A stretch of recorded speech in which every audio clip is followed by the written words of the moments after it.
আসসালামু আলাইকুম। Hello viewers, আপনাদেরকে আমন্ত্রণ জানাচ্ছি শাকিল মাহমুদ অ্যানালাইসিসের নতুন একটি এপিসোডে। আজ মূলত আন্তর্জাতিক দুনিয়ার অন্যতম একটি বড় খবর যে মুসলিম নেটো সৌদি নেতৃত্বাধীন যে বিষয়টি নিয়ে সবচেয়ে বেশি আলোচনা হচ্ছে, এই বিষয়ে বাংলাদেশের যোগ দেওয়ার যে একটা সবুজ সংকেত পাওয়া গেছে, এই বিষয়টি নিয়ে একটু ইন ডেপথ অ্যানালাইসিস করব আজকের আলোচনায়। বিশেষ করে সবার মনে একটা প্রশ্ন যে বাংলাদেশ কি মুসলিম ন্যাটোতে মক্কা ডিফেন্স প্যাক্টে ঢোকার প্রস্তুতি নিচ্ছে? এবং এটা নিয়েই সবচেয়ে গুরুত্বপূর্ণ যে বিষয়টা যে বাংলাদেশ মক্কা ডিফেন্স প্যাক্টে যুক্ত হওয়ার প্রক্রিয়া শুরু করেছে বলে আজকে কিন্তু জানিয়েছেন যে বাংলাদেশের যে নব নতুন যে পররাষ্ট্র প্রতিমন্ত্রী হুমায়ুন কবির। তিনি বিষয়টা যে আজকে যেটা বলেছেন যে শেষ পর্যন্ত চূড়ান্ত নয়, তাহলে এটি বাংলাদেশের পররাষ্ট্র এবং নিরাপত্তা নীতিতে একটি বড় পরিবর্তনের ইঙ্গিত দিবে। সবচেয়ে গুরুত্বপূর্ণ বিষয় হলো সৌদি আরবের পক্ষ থেকে প্রধানমন্ত্রী তারেক রহমানকে সৌদি সফরের আনুষ্ঠানিক আমন্ত্রণও কিন্তু জানানো হয়েছে। বাংলাদেশও বিষয়টিকে ইতিবাচকভাবে নিয়ে প্রয়োজনীয় গ্রাউন্ড ওয়ার্ক কিন্তু এরই মধ্যে শুরু করে দিয়েছে এবং সব কিছু ঠিকঠাক এগোলে সেপ্টেম্বরের শেষ দিকে অথবা অক্টোবর মাসে এই সফর হতে পারে। এখন প্রশ্ন হলো, এই সফর এবং মক্কা ডিফেন্স প্যাক্ট কি পরস্পরের সঙ্গে সম্পর্কিত?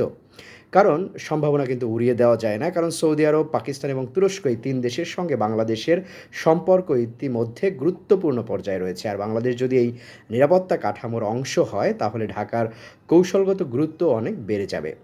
বিশেষ করে মক্কা ডিফেন্স প্যাক্টের মূল ধারণা হলো চুক্তিভুক্ত কোনো সদস্য রাষ্ট্রের ওপর সশস্ত্র আক্রমণকে অন্য সদস্যদের নিরাপত্তার উপরও আক্রমণ হিসেবে বিবেচনা করা।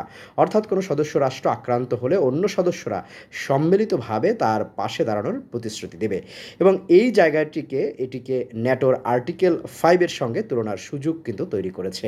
তবে একটি বিষয় পরিষ্কার করা জরুরি, এটিকে সরাসরি মুসলিম ন্যাটো বলা এখনই পুরোপুরি সঠিক নয়, কারণ ন্যাটোর আর্টিকেল 5-এর মতো পারস্পরিক প্রতিরক্ষা কাঠামো বাস্তবে কিভাবে প্রয়োগ হবে সেটি নির্ভর করবে চুক্তির সুনির্দিষ্ট ধারা, সামরিক সমন্বয় এবং সদস্য রাষ্ট্রগুলোর রাজনৈতিক সিদ্ধান্তের ওপর। তারপরও ভারতের উদ্বেগ যেটা রয়েছে সেটা কিন্তু খুব একটা কঠিন নয়, কারণ ভারতের পররাষ্ট্র মন্ত্রণালয়ের মুখপাত্র রণধীর জয়সওয়ালও বাংলাদেশের এই উদ্যোগকে নজরে রাখার কথা বলেছেন।